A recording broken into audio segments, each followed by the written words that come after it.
এই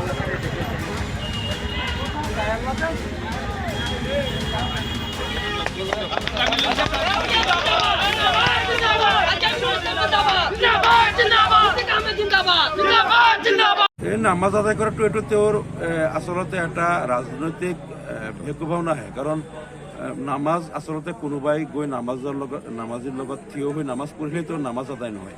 আৰু নামাজৰ কাৰণে প্ৰথমতে ইমানটো চৰ্ত, ইমান যিসকলৰ ইমান আছে, ইমান নাথাকিলে কাৰো নামাজ ৰোজা একো আবাদত ক'বলৈ নহয়। এইটো একমাত্ৰ ভোটৰ স্বাৰ্থত আহি তেওঁলোকে নামাজীসকলৰ লগত এনেকৈ টুপি পিন্ধি তেওঁলোকে নামাজ পঢ়িছে। ঠিক আছে, আমাৰ এটা তেওঁলোকে সন্মান জনাইছে, আমাৰ ধৰ্মৰ আমি ভাল পাইছোঁ, কিন্তু তেওঁলোকে টুপি পিন্ধি নামাজৰ লাইনত থিয় হৈ নামাজ পঢ়িলে আমাৰ মুছলমান জাতিৰ একো উপকাৰ নহয়। মুছলমান জাতিৰ উপকাৰ হ'ল যেতিয়া আমাৰ মুছলমান সম্প্ৰদায় বিপদত পৰে, সেই মুহূৰ্তত এই বিপদগ্ৰস্ত মানুহৰ ওচৰত থিয় হোৱা, এই বিপদগ্ৰস্ত মানুহৰ হৈ কথা কোৱা, পাৰ্লিয়ামেণ্টত তেওঁলোকৰ হৈ তাত আৱাজ তোলা, এইটোহে আমাৰ কাৰণে ইম্পৰ্টেণ্ট। কোনোবা এজন প্ৰদ্যুৎ বৰদলৈ বা গৌৰৱ গগৈ আহি আমাৰ নামাজীৰ লগত নামাজ পঢ়িলে আমাৰ মুছলমানৰ একো উন্নতি নাই, একো লাভালাভ নাই।